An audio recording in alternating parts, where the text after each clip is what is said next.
All right. Forgot it.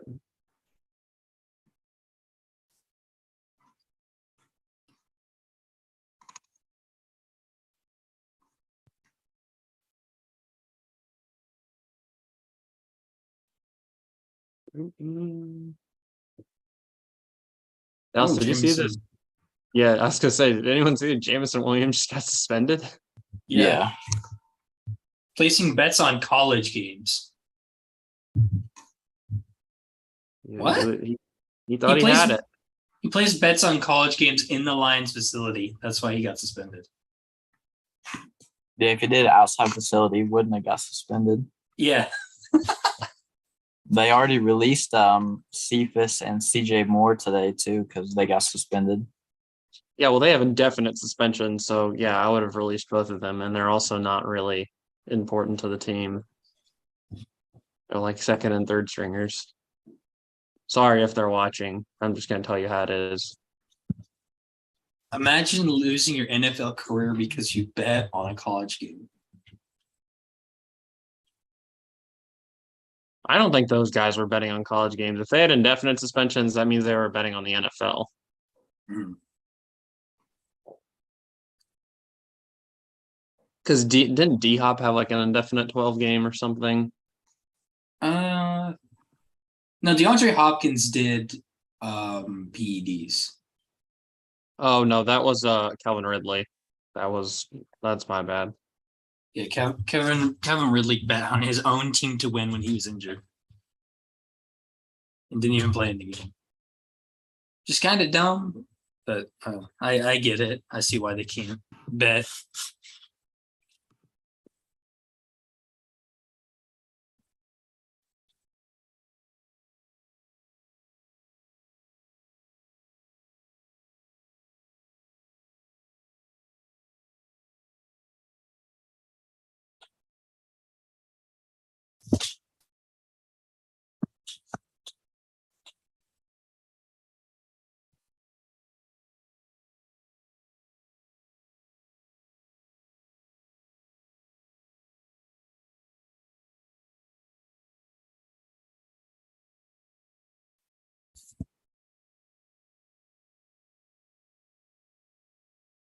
All right, you guys ready to go?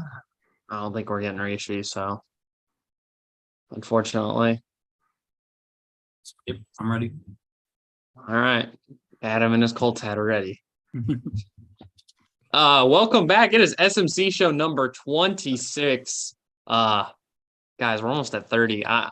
We'll be at I think we'll make it to 30. We may go a little past the extension of the school year, but we'll make it to episode 30. I'm here today with Dallas and Adam.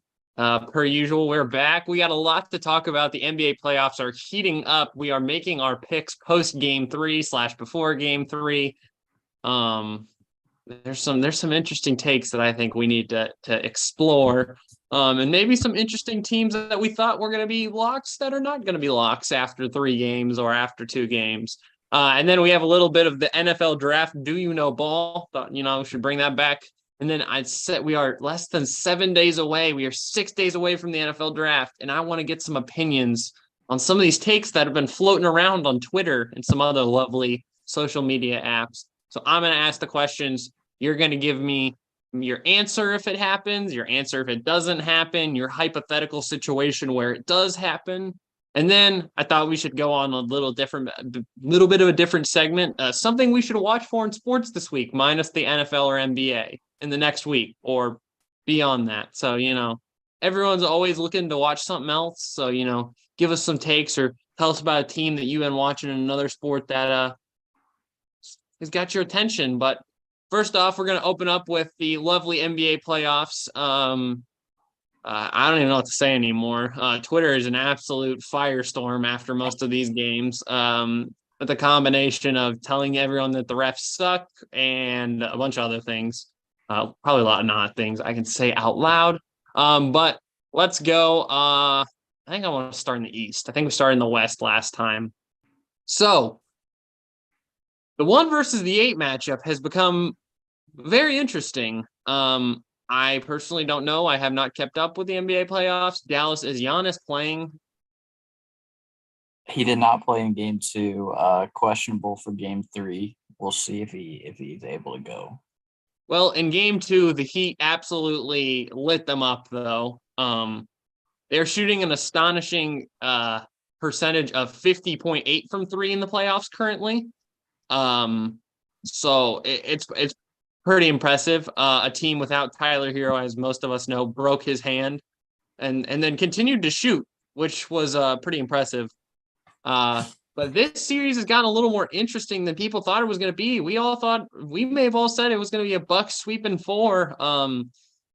Where is the opinion now on where the series goes? It really all depends on when Giannis gets back, really. Because if Giannis is not back, I've always said that the Bucks are a little bit of a one-man team when it comes to being a championship contender. Like if they lose Giannis, that's pretty much it for when winning a championship. Winning a playoff series against the Heat is much more likely. I would still bet on the Milwaukee Bucks, especially because the Heat don't have Tyler Hero. I'll still bet on the Bucks to win without Giannis if he's out for the whole series. But I think it'll go almost probably 6 or 7 games. It all depends on if Giannis comes back.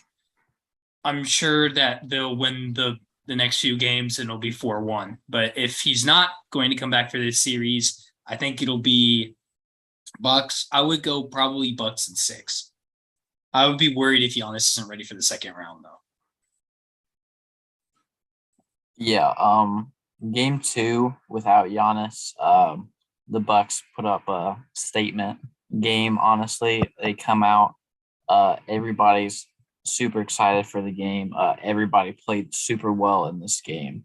Guys stepped up left and right for them, and they were up 30 points at half against the Heat. And obviously in the fourth quarter, the Heat scored 37, Bucks scored 20, but they still won by 16 or whatever, just because they didn't have to try in the fourth. But Brook Lopez had 25.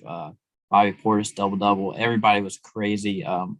Drew Holiday just showed why he is a great option for them, and without Giannis, he's going to be even better than with. So I don't have any worries for the Bucks here.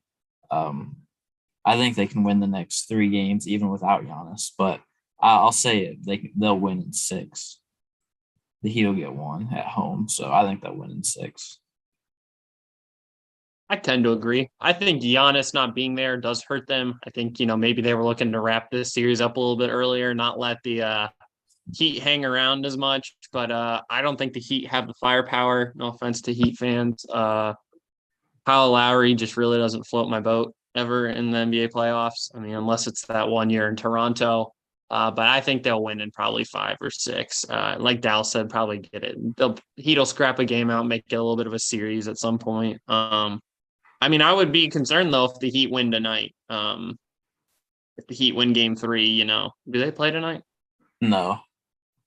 If they win tomorrow, then it might be interesting. There might be a little bit of rumors floating around on Twitter that, the Bucks are packing it up. They're just possibly headed home.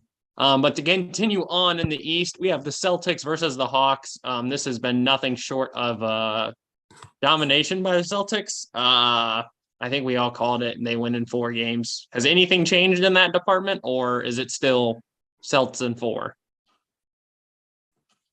No, I think it's still Celtics in 4. I don't think anything's really changed. It's just the Hawks are just not good. They're just not going to beat. I don't know how they would beat the Celtics unless everyone on their team just stepped up for one night and put on some of the best games of their career all at once. But I just don't see, they just don't have enough. Like, I don't know what has happened to John Collins in this series. I really don't know, but he's been short of useless as one of their main starting players. I mean, I think he had 4 points last night. He had 5 points in game 2. Yeah, 5 points in game 2. I mean, I always thought of him as a really, really good up and coming player in the league, and they were worried about paying him. I kind of understand why, because the production, like they need him to have like good games and for him to like show himself out for them to win. DeAndre Hunter is doing okay trying to replace that role. I mean, he had a double-double last night. But, Deontay Murray, Trae Young, scoring most of the points. I mean, their bench is shorthanded at best. I mean, they had 4 players on their bench. 4. Like if they have one more injury, they're going to be down to bare bones. If they're already at the bare bones. They're already at bare bones. If they get one more injury, especially if it's to Trae Young or Deontay Murray, they're screwed. Like Trae Young, Deontay Murray have to play 40 minutes every single game. They're going to have to play almost the full game if they have any chance. The Celtics are just too good at defending. It's just going to be hard for Atlanta to score. Celtics in 4. Yeah, you look at this series here. Trae Young, I just got a little thing in the playoffs so far through these 2 games in this series. This is blind here. One person is averaging 20 points a game, 3 rebounds on 35% shooting and 23% from 3. The other is averaging 25 points and 6 rebounds on 62% shooting and 50% from 3. The first person I named was Trae Young. He has been god-awful in this series. And the second person I named is Derek White on the Celtics. He has been absolutely unbelievable, outplaying Trae Young. When Derek White is outplaying Trae Young, you're absolutely toast in the series. There's no ifs, ands, or buts about it. If the Celtics' third, even 4th guy most nights is doing that, you're not going to win a series when your supposedly best player is not averaging more than Derek White. Yeah, break out the brooms, gentlemen. The Hawks are once again going to be in the mud. They just need to play in New York every series, I think. So, tough luck for the Hawks. I think we all might have known from the beginning that this might have been the bigger test of how good the Hawks really are compared to how bad that everyone thought they were. Also talking about breaking out the brooms, even when James Harden gets ejected from a game for punching someone in the nuts, the Philadelphia 76ers continue to absolutely whoop up on the Brooklyn Nets. I don't even know why the Nets made the playoffs. Could we have just optioned another team in for them because they are terrible? I love Mikal Bridges, and I respect the fact that he plays 83 games in a season. But you're getting absolutely cooked by Harden, Embiid, Tyrese Maxey. Basically, the entire 76 roster has their number. So it's got to be in 4. There's no way that the Nets even scrounge a game out at this point. They look down and out, and I think they know that it's over. To me, I think the Nets should get this game 4 if Embiid should not be playing in game 4. I'll just leave it at that. Embiid should not be playing in game 4. But so if that happens, the Nets get a win. But if that doesn't happen, Philadelphia will sweep the series. Yeah, I agree on that point. I don't know how the Nets they're going to have to pull out a miracle to win the game here. So I'm going for it. All righty. A series that we said was highlighted for a lot of us. The good old Cleveland Cavaliers and the New York Knicks have been locked into a bloodbath, it seemed like, since game 1. Currently sitting at 1-1. They play tonight. Where does this series go, and does this series go to 7?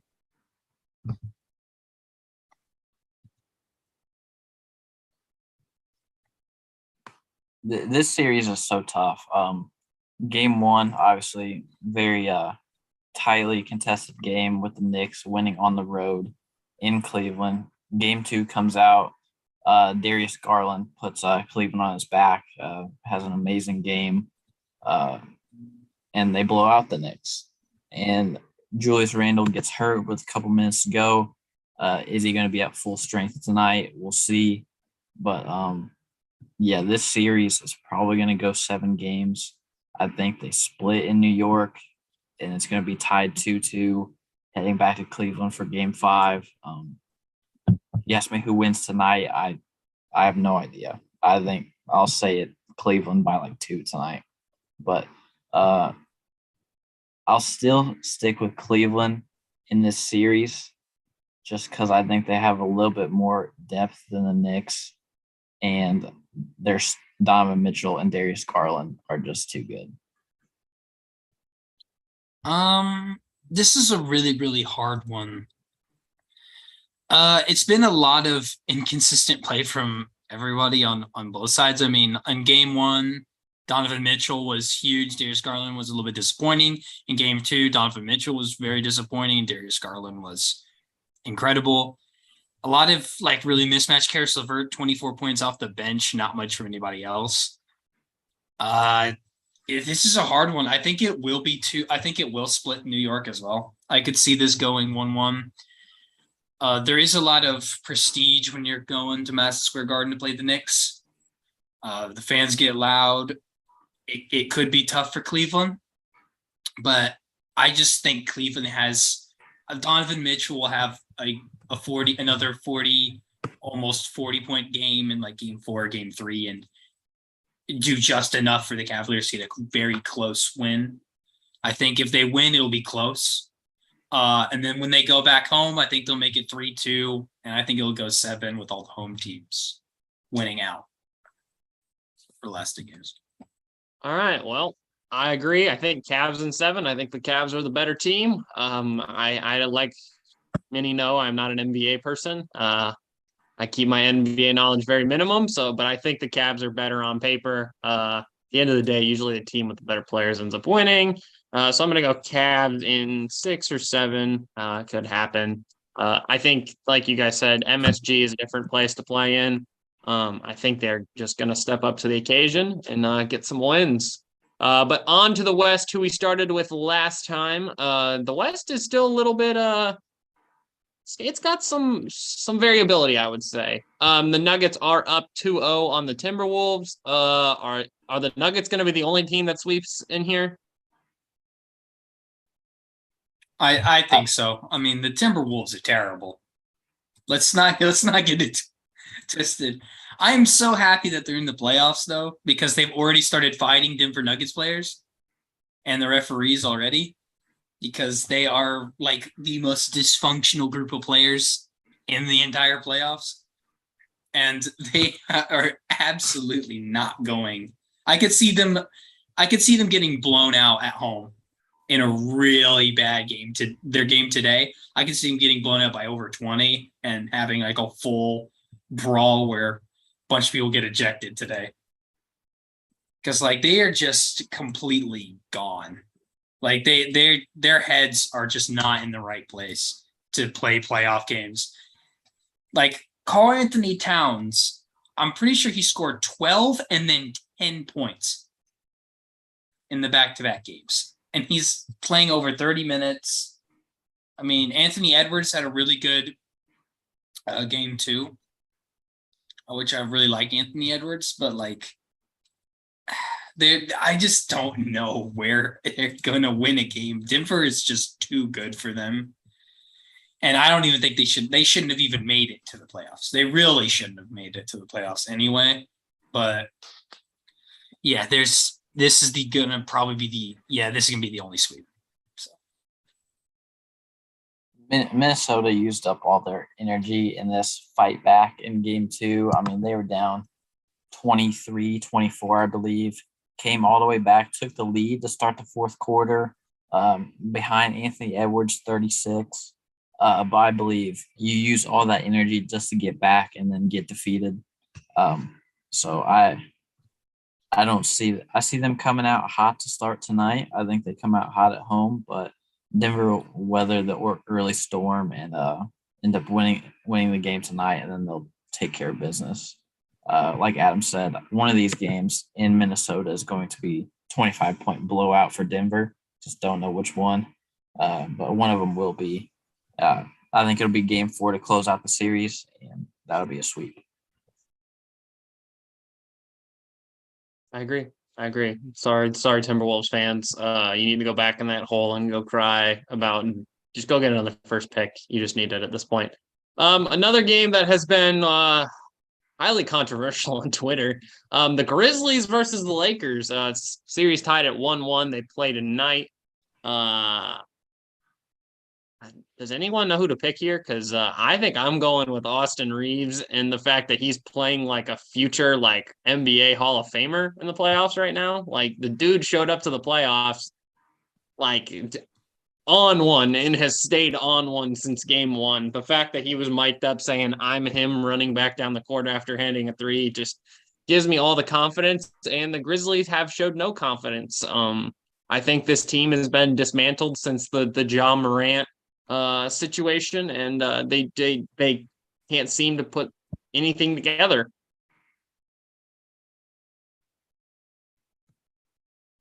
This series is interesting. We talked about it before the series started. It all lies on the shoulders of Anthony Davis. It literally does. You saw it in game 2. He's out there, 4 out of 14 from the field, 13 points. That's why they took a loss. LeBron did his thing. Rui Hachimura, 20 off the bench. Nobody else really played well for the Lakers at all. And then you look at the Grizzlies side, and you look at what they did last year without Ja and this year without Ja. There's been a few arguments that they're more as a team without Ja, and I can agree with that. Everybody in the starting lineup had double digits. Luke Kennard, double digits off the bench. David Roddy had 9 off the bench. And your hero from game 2, Xavier Tillman, 22 points, 13 rebounds. You have a guy like that go crazy. That's going to help you get it done. This series is going to be, I think this series can go 7. I don't even think the Grizzlies played good in game 2 and they won by 10. So this series goes 7. I'm going to stick with Memphis in this series right now. Anthony Davis is just a toss-up for me. He's gotten literally hurt in both games so far. All it's going to take is one more, and he's out for this series and fighting through injuries and not playing well to have the Lakers not play well. So I'm going to stick with the Grizzlies. Well, I do want to go with the Grizzlies, but I don't know what is wrong with Dillon Brooks, but he's trying to awaken a beast. He's making fun of LeBron James for being old in press conferences. I don't know what he's doing. Like, how many times does LeBron James have to teach you a lesson to not talk trash for no reason at all? And especially making fun of him because he's old and saying that he's not afraid to like be confronted by him because of that. Like, it's weird stuff. I don't know why he does this to himself, but he makes himself look bad. You like that's one thing I know. You don't go to like players like LeBron James and like start trash talking them, especially before you even play your next game. And the like you said, like the Grizzlies are just. I don't think like Ja Morant didn't play game 2. I just don't know what their ceiling is without him. I mean, it seemed like some people stepped up a little bit and made up enough for them to beat the Lakers. But in game 2, the Lakers were just really, really bad. I think if the Lakers play how they normally do, they beat Memphis in that game 9 times out of 10. Especially with the Anthony Davis just constantly playing and getting injured, which I said before was going to be a huge problem. It always happens for Anthony Davis. But just the Lakers, almost all their players are just so insanely inconsistent. Like, they're like the most inconsistent team except for LeBron James. Otherwise, you have no idea who's going to score, which can sometimes be a good thing. But when there's 1 or 2 people who score a decent amount of points and everyone else does almost nothing offensively, that's when it's bad. So it's like D'Angelo Russell, 30 minutes, 7 rebounds, 4 assists, 5 points in game 2. You cannot have that from your point guard. And Anthony Davis with 13 points in 38 minutes. I mean, you had 7 points off what I think, except for Rory Hachimura, you only had one other player score off the bench and contribute anything with Malik Beasley. Hachimura made up for Anthony Davis's bad numbers, but you just the Lakers have got to get a little bit of inconsistency and they'll win a little bit of consistency and they'll win the series. Like if they just play decent enough, if they play okay and not score 93 points, they'll probably win this. I think they'll win the series in 6 if they play how they normally do. But because because Anthony Davis, again, I would put $100 right now that he'll get injured in this game and he'll come off the floor. Like it's so close to him just like being out for the rest of the series. Like at any moment, he could hurt himself again, reactivate something he had, or further injure the injuries he has right now at any moment. So it's just really hard to pick. So you have a bad Anthony Davis and you don't have John Morant in this series, and you have a bunch of inconsistent players on both sides. Who do you pick there? I don't know. I guess I guess based off of record, I'm still gonna say the Grizz in 7. Yeah, I after listening to you two talk, yeah, Grizz in 7. Feel like we've talked enough about the Lakers. We've talked enough about it, but we have to talk about quite literally, I believe officially now, the entire state of California hates Draymond Green if you do not live in San Francisco. The Kings are currently up 2-1 on the Warriors. The beam has been lit twice in Sacramento already. And it's getting, I thought I didn't think the Warriors would come back in game 3, but, they did their thing, worked hard without Draymond Green, won that game. But I'm still going Kings. I think the Kings win in 6. I think the Kings have proven against all odds that they are a playoff team and that they do have the caliber of players and the coaching and everything everyone said about them was going to be trash and that they were going to get blown out by the Warriors. They've stepped up to the plate. They have taken the Draymond Green elbows and Sabonis getting his ribs stepped on, and they've done everything. They've fought all those punches off, and they still keep punching back. So I'm going Kings in 6 or 7. The Warriors, this is the craziest road to home thing I've probably ever seen in the NBA. They're borderline unbeatable at home. That's why they won the game last night. They're so good at home. And obviously the Kings just they had a bad game last night. They shot the ball really bad, but the Warriors were 33-8 at home for a reason. They do not lose at home. So I think they probably win the next game at home as well and tie the series up. But how can a team be so good at home but so bad on the road? It's the craziest thing to me. So I don't know. 38 wins at home this year. They only had 44 wins overall. They only won 6 games on the road. I mean, it's unbelievable. So right now, if you're looking at the series, you'd say every single home team is going to win, and Sacramento has the home court. So you give the edge to the Kings in 7 right now. But my original pick was Warriors in 6 or 7. I'm gonna stick with that as bad as I hate to right now.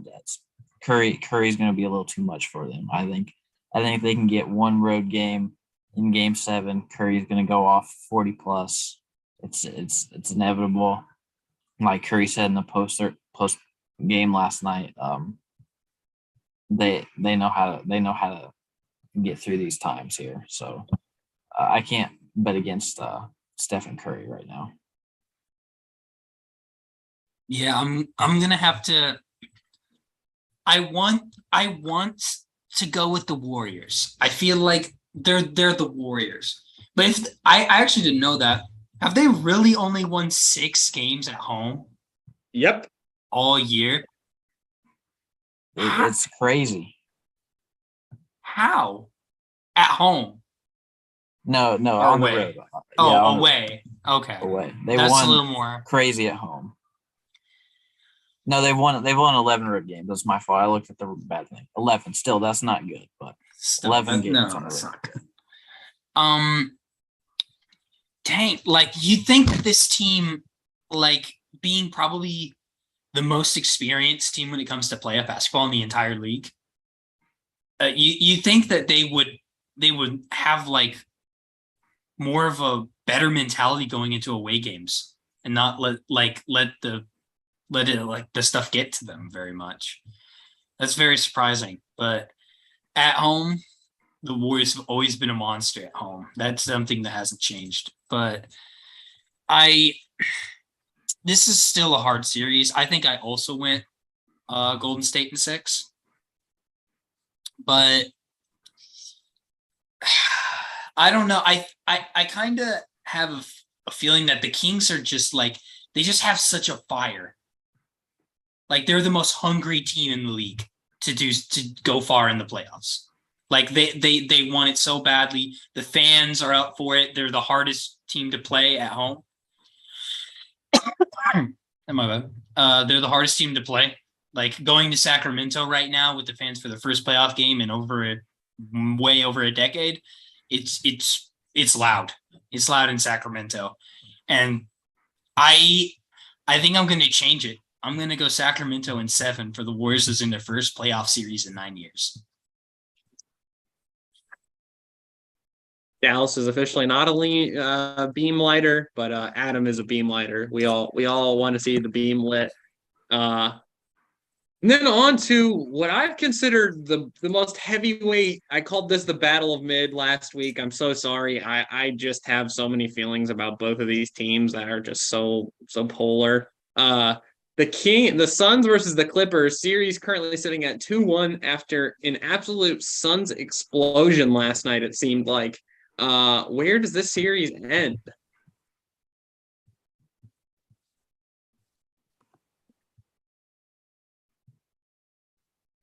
For me, I still think the Suns are going to get it done in the series. I think we originally picked Suns in 5. They took a stumble in that game 1, but I think they can win 4 games in a row. Devin Booker has been phenomenal in these last 2 games. And then you got the Kawhi saga. Like Kawhi didn't play last night. No Kawhi, no PG, and you still only lose by 5 at home. Norman Powell has 42 for you, but Norman Powell. I think Durant and Booker are too much for the Clippers right now. They cannot stop both of them. And Chris Paul really didn't play good last night. If he played a little bit better, this game would have been probably 10 to 15 point win. So Booker and Durant are too good to bet against them in this series. I mean, yeah, it's like who knows what's going on with the Kawhi Leonard thing. It I'm not even going to try and think about that, but you don't know if he's going to play or not ever. So, I just don't know how. Again, I don't know where they stop Kevin Durant and Devin Booker. Like both of them are just too much. Booker had 45 last night. The Phoenix Suns looked like I haven't watched either game, so I don't know if the Clippers are just a really bad defensive team, but the Suns look like the best offense in the league right now. Like consistently scoring high amounts of points in all 3 games. And like they just have so much firepower. Like I really I'm not in love with their depth. I don't think they have much when it comes to their bench, but the starters are a really good group. Just a really good group. Barring any injuries, this team will go pretty far. I think. I think they have this wrapped up though. They should win this 5. I would say Suns in 6, maybe 5, but I could see it going pretty short. That's all we have right now for the NBA playoffs. Let me check and make sure. Oh, Matthew Linville is telling us right now in the chat that Braun is popping off tomorrow. I mean, Braun could pop off. I mean, I'm not saying Braun's not going to pop off, but I think Game 7 comes down to it. You're not seeing AD on the floor. It's tough. I would love to say it, but I think the guys are right. The Grizz might just have the slightest advantage. Maybe John Morant returns to the real John Morant we've been waiting to see forever. But who knows? The Lakers could win. The Lakers could win another title this year. No, they're not. But back to a segment that has been missed dearly by many at home and here on the call. It is Do You Know Ball? And this week's topic is, of course, we are 6 days away from the NFL draft. So, I amassed some trivia and, some good questions this week to really cement if you guys know ball, and especially NFL draft ball. Are you guys ready to go? Yep. Go. In 2005, the first overall pick is a quarterback by the Kansas City Chiefs from the University of Utah. Who am I? This quarterback is recently retired. Kansas City Chiefs, 2005. That sounds like, oh gosh, was that Alex Smith? That's the name that popped into my mind first. Was he taken number 1? I can't think of anybody else, but I can't think of anyone else. Definitely was taken by the Chiefs. He was taken by the Chiefs. And he played there for a while. Yep. That's the only name I could think of. Unless the Chiefs drafted somebody and traded him in 2005. But the only thing I can think of is Alex Smith. Yep. Locking in Alex Smith is your answer? Yeah. That answer is correct. I think this might be the first time in a long time I've seen you guys get the first one right. So we have a correct first question. Second question. I hope you guys remember numbers. What pick was Tom Brady in the 2000 NFL draft? I know this. I know the number, but I don't remember it. I will help you. It is between 100 and 200. From what I remember, the number that's coming to my head is 171. That's the number that I remember. Yeah. Yeah. Because it's the 6th round, right? Mm-hmm. You're drafted in the 6th round. You have 32 picks per round.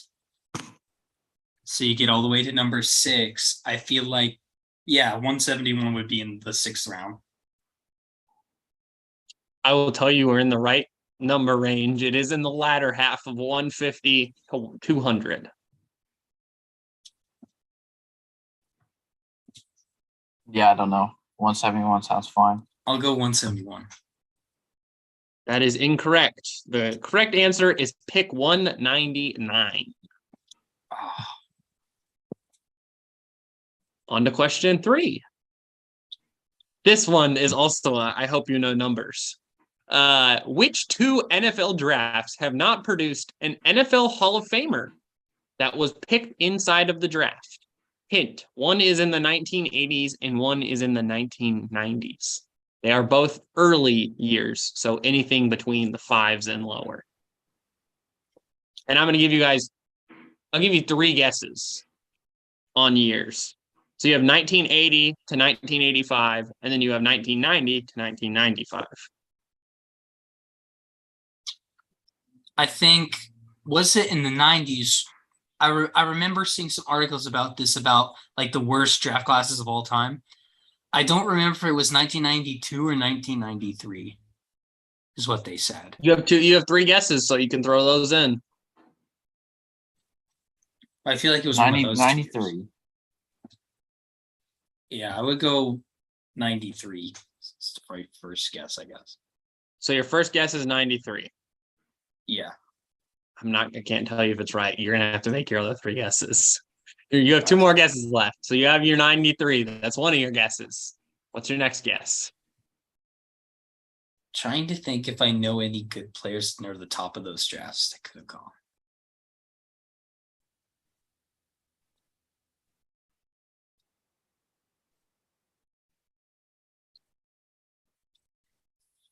There will be a question about the 1983 draft soon. So yeah, the 1983 draft is where the Colts were going to draft John Elway, but he said no. And he said he didn't want to play in Indiana. So that draft's out.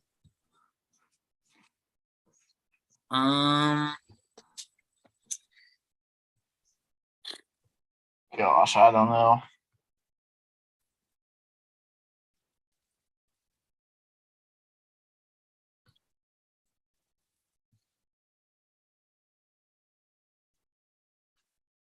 Shoot, this is hard. Trying to think of any good players near the top of those drafts. That's the only way I'm going to remember. it's not near the top of the drafts. It's the entirety of the draft. Every single pick. So pick 1 through pick 200, blah, blah, blah. I know, but I'm not going to remember if a great Hall of Fame player was picked 150 to 158 unless it's Tom Brady. And I still didn't remember that number. I would go. What about 1981? So you have 1981 and 1993 currently. Would you like to add your third pick in, or would you like to withdraw your third pick? If we do our third pick, it's got to be in the 80s. Yeah. I feel good about the 90s one. What about 84? Yeah, I think we can go 84. You guys were correct. 1984 is the year we are looking for. Your first guess in the 90s should have been right. It was 1992 as well. Those are the only two drafts that have not produced a Hall of Famer that have not been current. So you guys got that one correct. This might be like the best ball so far, other than the first one, because I think the first one I threw some pretty cake questions at that. Question number 4, though, is a tough one.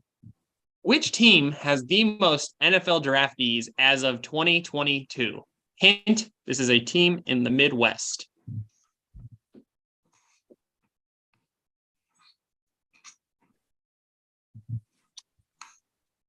Team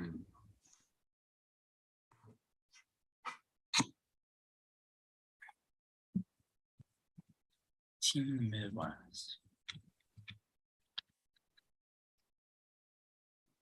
I'll give you 2 guesses on this one, just to make it fair.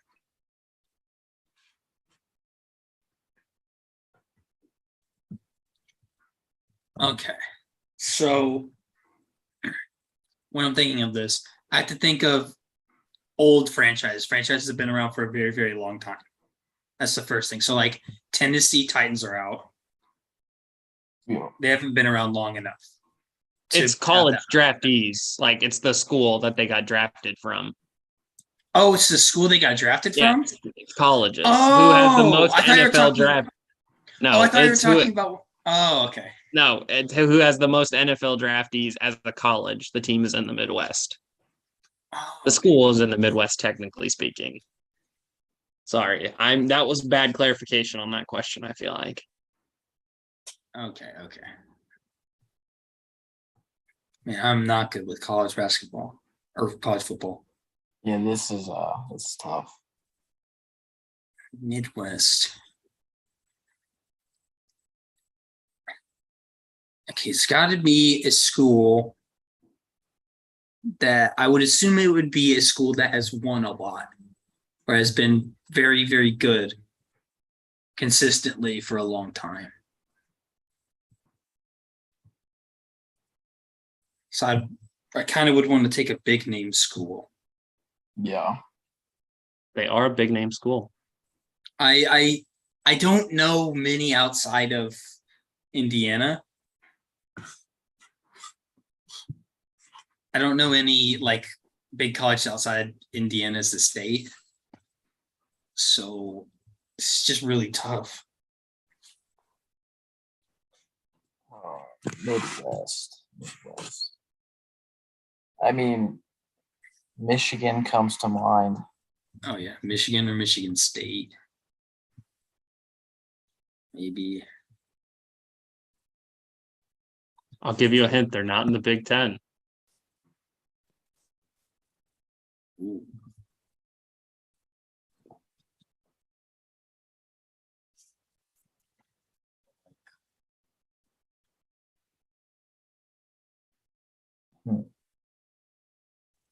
I think like Purdue, maybe. No, I don't think Not so. in the Big Ten, huh?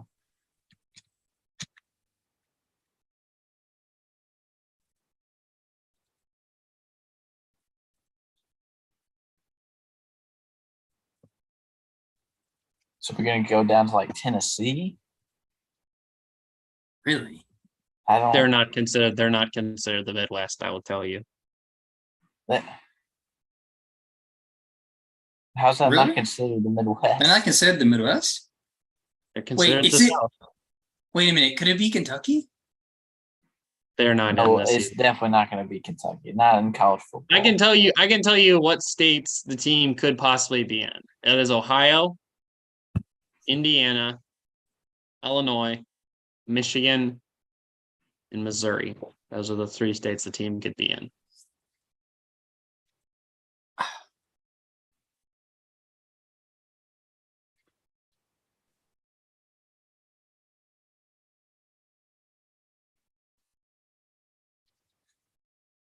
That gives me literally nothing except Missouri.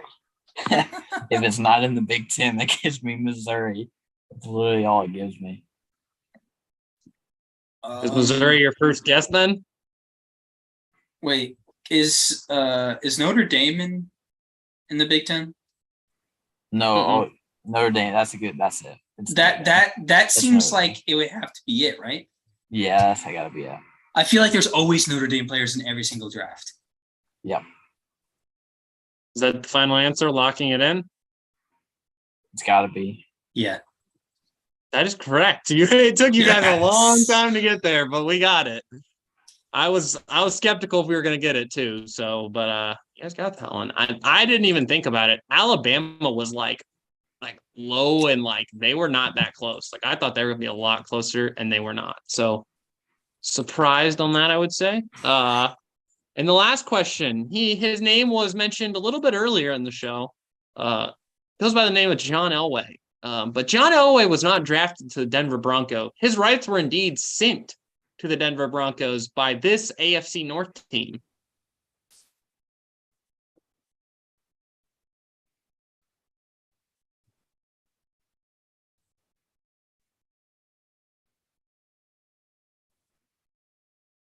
AFC North. AFC North. Well, the only team I could think that would be that bad to be able to get John Elway is Cleveland.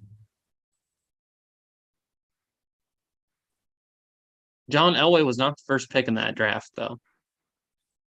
True. Actually, let me look. I thought he was. Wasn't he number one? Sure.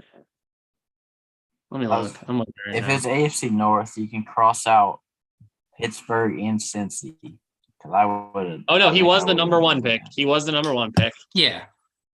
I would think the only team bad enough in the AFC North at the time. I mean, maybe I don't know much about Ravens history. But I could definitely see the Browns being the ones who traded away the rights to John Elway, because that sounds like a Browns thing to do. So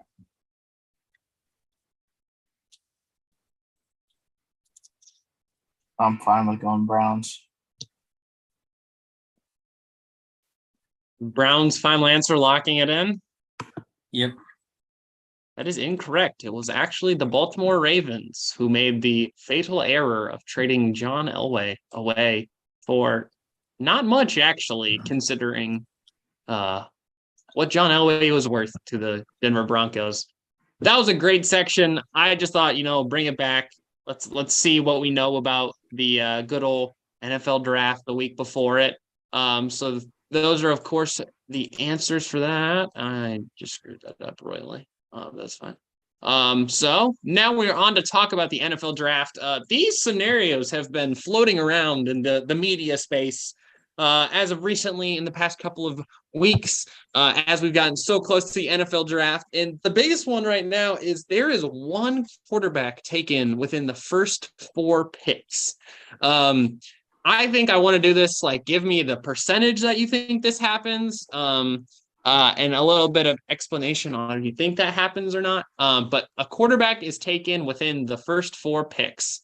What is the percentage on that for us?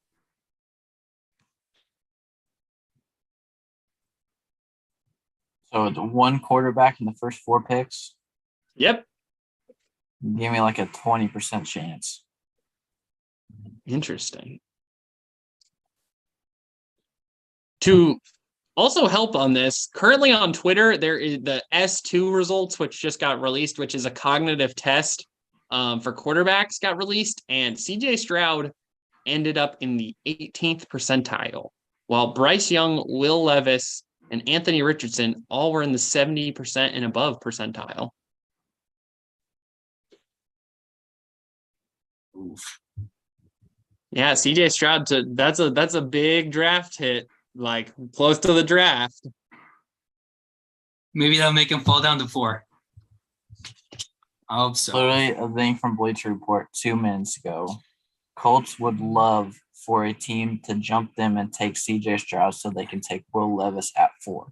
I've seen a lot of reports about us taking Will Levis.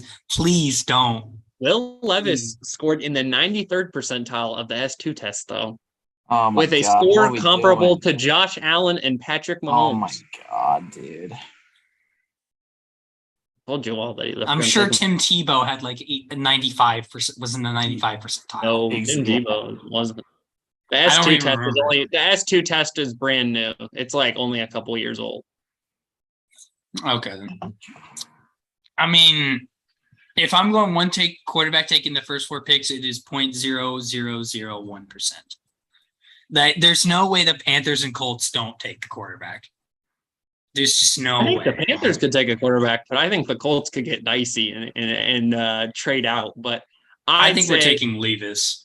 it is very close, and I would give it a 5% chance of happening. There will be a quarterback taken. Somebody is going to trade up to 2 or 3, especially if the Texans aren't really high on CJ Stroud, which they've reportedly not been. So they might make some moves. But to kind of piggyback off this, 5 quarterbacks are taken in the first round of the NFL draft this year. How likely is it?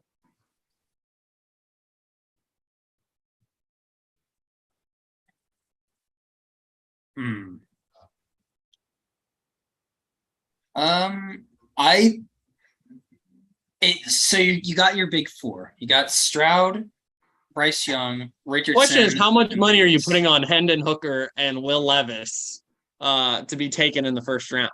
I think Will Levis will be taken in the 20s. If he falls to the 20s, a team like the Buccaneers will probably take a shot. Yes, but now what does that do for a team that is supposed to be taking Hendon Hooker? Also, Hendon Hooker did not score very well on his S2 test. He scored in the 43rd percentile. Okay. Yeah, how did Stetson Bennett do? Stetson Bennett tested at the mid level. He was a 50% percentile. Now, surprisingly, Jake Haener and Clayton Tune, 2 of the older quarterbacks in this draft, scored also in the 90th percentiles. Tanner McKee scored in the 70th percentile, but the S2 test is supposed to be cognitive thinking / downfield progression reading. So their questions are tailored to be cognitive thinking on the fly with situational reactions. Okay.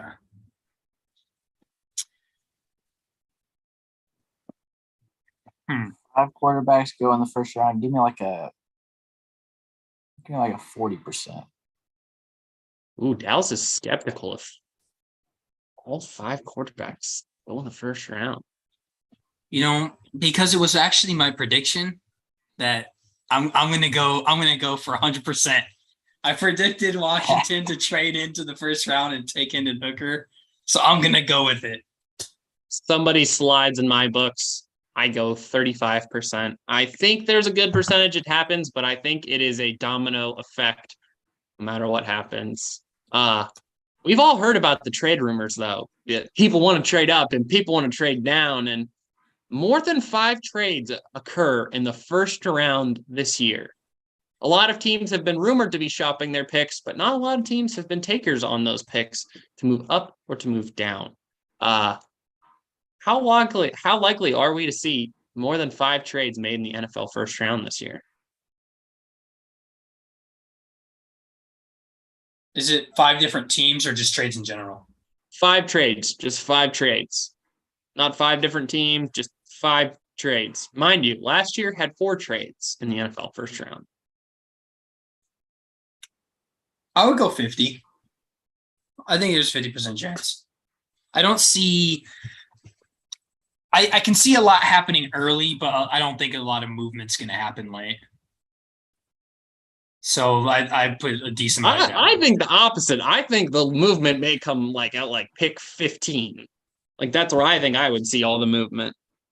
I think someone slides and somebody gets aggressive and somebody moves up or somebody likes someone too much. Dallas? I'll go 60%. I'm going 70%. I think a lot of people I think there's going to be a couple aggressive teams in this draft, and I wouldn't be surprised to see, possibly foreshadowing into another question, wouldn't be surprised to see a current NFL player going in the draft. Speaking of that, might be the next question I had. These trades happen on or before draft night. We have the lovely Aaron Rodgers, who has been continuing his saga of not knowing where he will play next year. Trey Lance, who recently has had phone calls fielded to him for the San Francisco 49ers.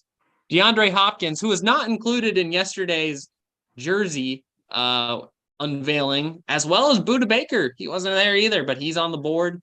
Derrick Henry, who's been the ever-long question of do the Tennessee Titans part from him, and the disgruntled running back of the Los Angeles Chargers, Austin Eckler. Do any of these players have a chance to go? This one, I'm going to tell you, you're going to have to tell me who you have and the percentage that you have going. Just pick one person.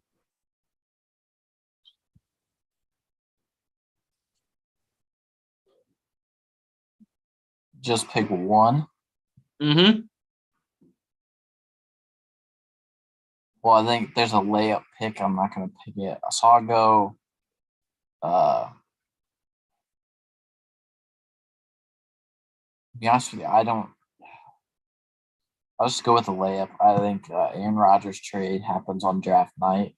I think there's probably 100% chance of that happening. That's a layup. The other 4 guys, to be honest with you, I could see that being after the draft trade. I don't know, but we'll see. I'm gonna go for. I was gonna go for the Derrick Henry one, but I think I'm gonna go for I give a 70% chance on the Trey Lance trade during the draft. Now I'm gonna ask a follow-up question. Who does Trey Lance go to?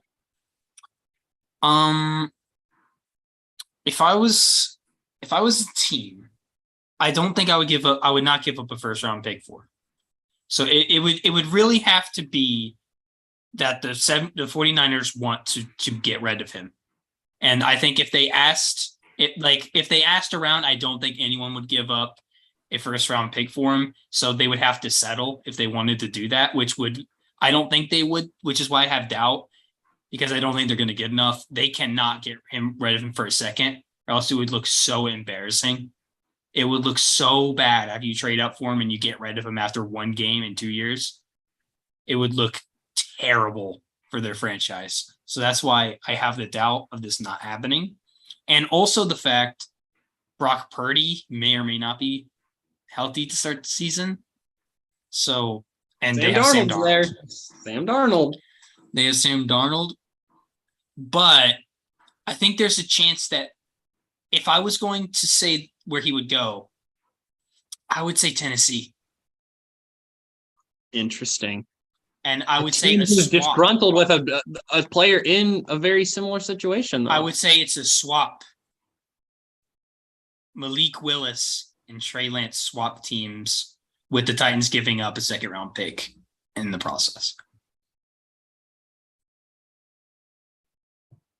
Interesting.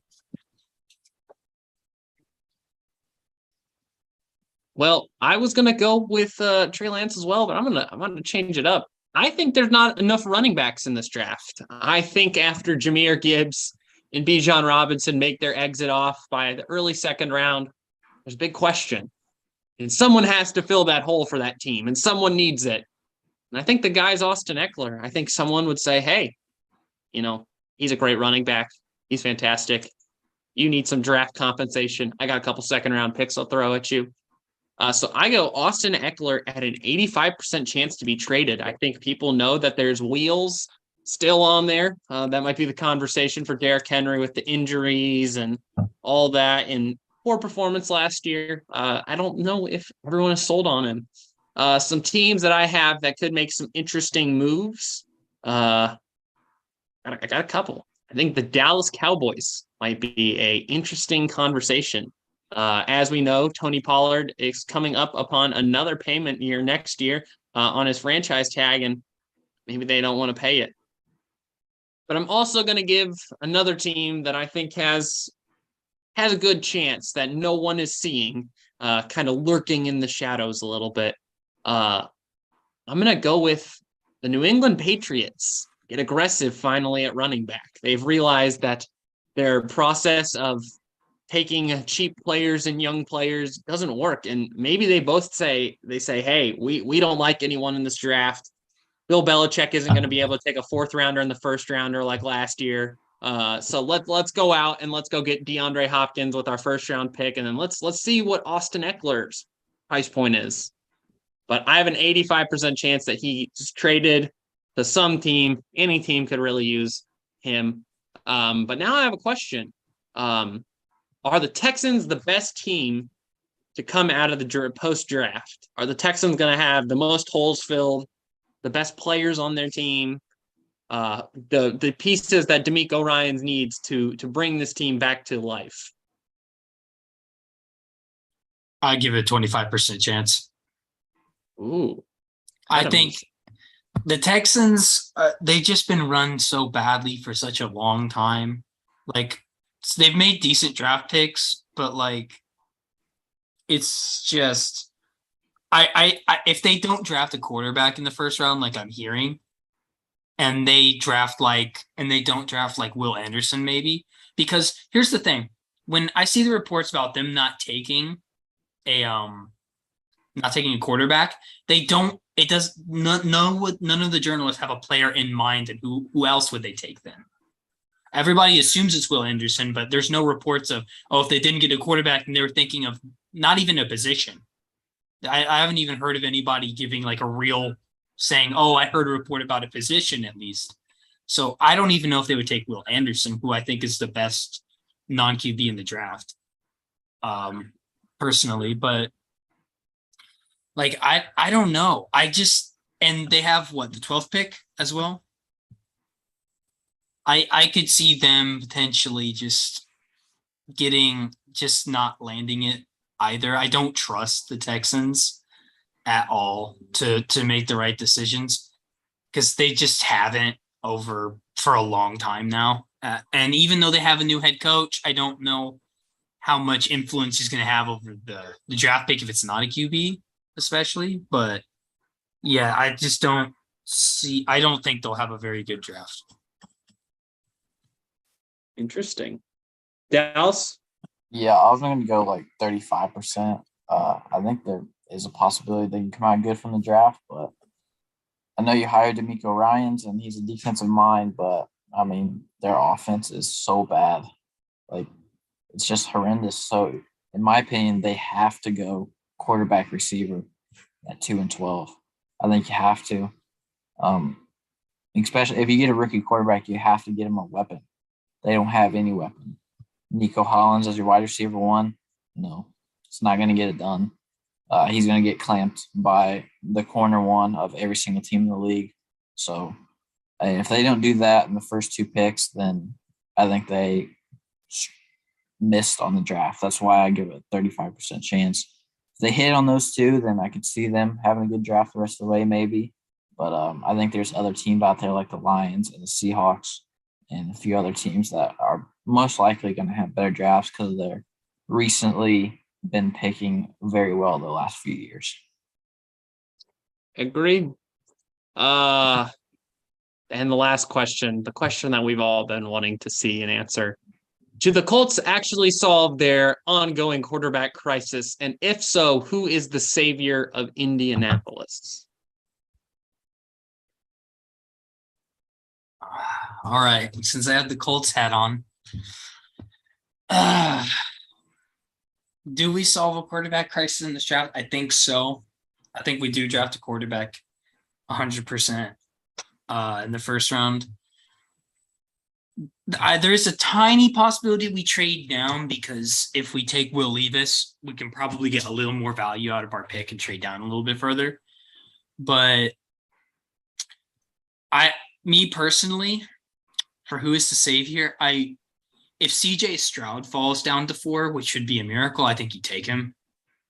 Like what I saw of him actually doing stuff on the field, he looked great. Like I went to the combine, all of his passes were perfect, on the dot, money. He looks like he has a good enough athleticism to be great in the league. He looks like he's ready to start right away. That's who I would want.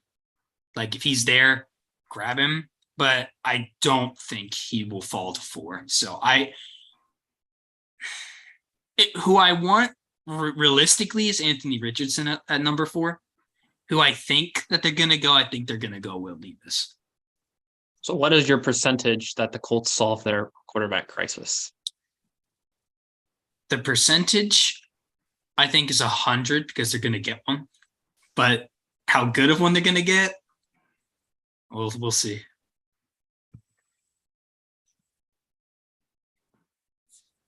For me, solving quarterback crisis, it's this simple for me.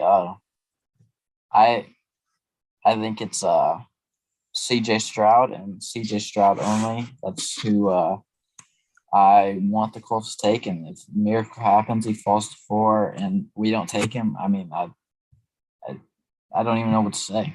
I'd just literally be speechless if if CJ Stroud's on the board and we somehow take Anthony Richardson or Will Levis in front of him. I'll literally be speechless, and that's it. Me personally, I know everybody else has their opinions on Anthony Richardson and Will Levis. Will they be good? Will they not be good?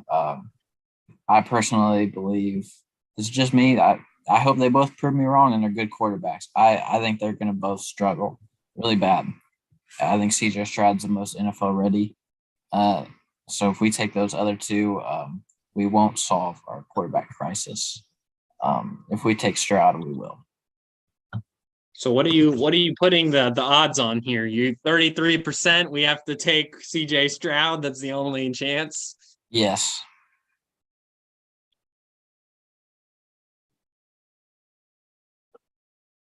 Well, I'm giving it a 75% chance. Just speaking about it, I think the Colts will take somebody. Unfortunately, Dallas, I do not think they're going to take CJ Stroud, and I just have a gut feeling about it. I don't know what they think and what they see, but they won't. I think we will take Anthony Richardson at 4. I think that is the correct decision that we should be making.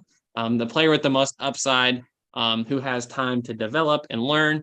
But also, Will Levis is not a bad option right now. Levis is definitely, I feel like, got to be our fallback plan if someone decides, to trade up and all 4 quarterbacks go. or all three quarterbacks go before us. So I think they're good. There's good value there, no matter who we get. I give it a 75% chance that we actually fix our problems. But I also would give it a 100% chance that within 3 years we could be looking for another quarterback. So, on to the last segment, though. Just wanted to give some quick moments. Does anyone have anything to watch for, minus the NBA / the NFL draft in the next week? Yeah, definitely. So if you like soccer, as we call it here, football, in Europe, Man City versus Arsenal, battle for the title. Huge game. They're 4 points off of each other. Pretty much whoever wins this game is, I think, pretty much going to decide who wins the Premier League. Yes.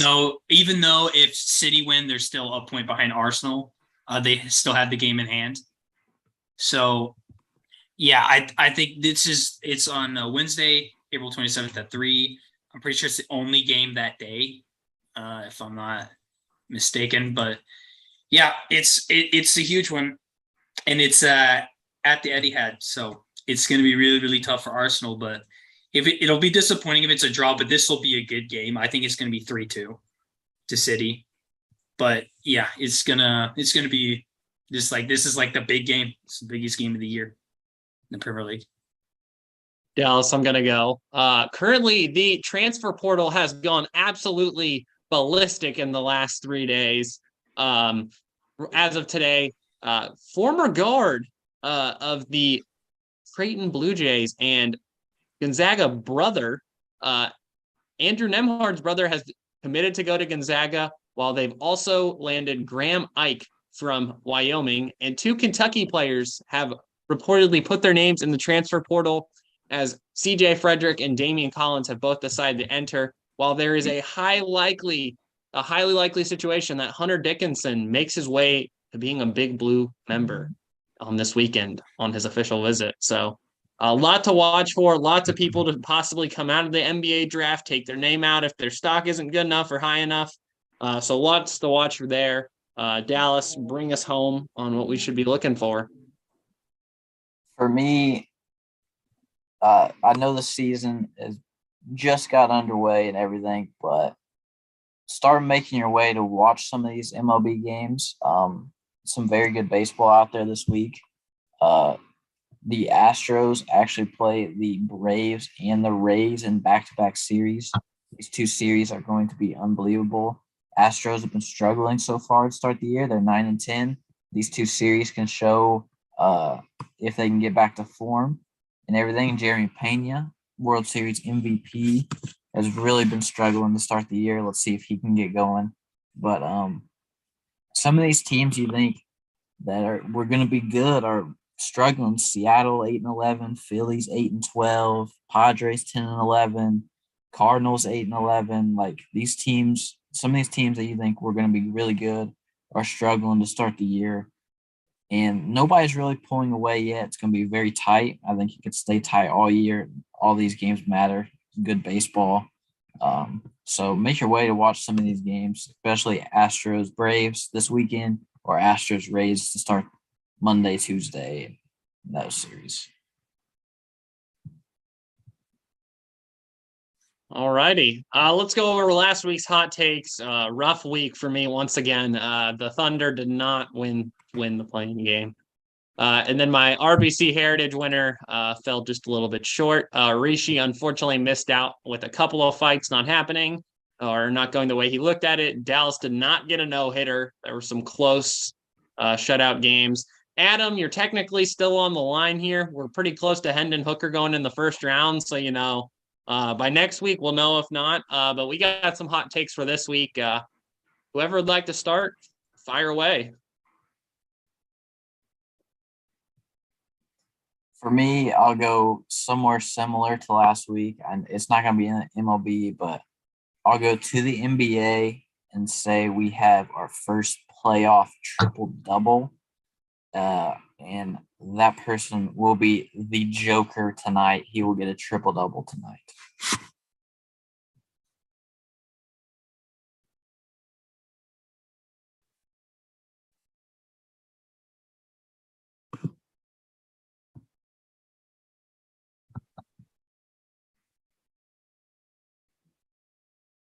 Interesting. I like the take. Adam. All right, I'm gonna go for a bit of a different one here. I'm gonna go for punches to be thrown in the Nuggets Timberwolves game. I think there's gonna be a fight in the Nuggets Timberwolves game tonight as the Timberwolves get blown out. And it's gonna start with Rudy Gobert. Don't put that in my prediction. That's just it's Rudy Gobert. All righty. Well, I would love to hang around and talk about it, but it's a tough matchup tonight, Dallas. Dallas knows what's going on tonight. The Pirates play the Reds once again, and they're looking for a win. I think Pirates are going to sweep the weekend against the Reds. So Pirates get a nice little sweep on the weekend. And then I'm going to the golf once again. It's still letting me down in the Zurich Open this weekend. It is groupings. And right now they're projected below the cut line, but give me Colin Morikawa and good old Max Homa to get a win this weekend.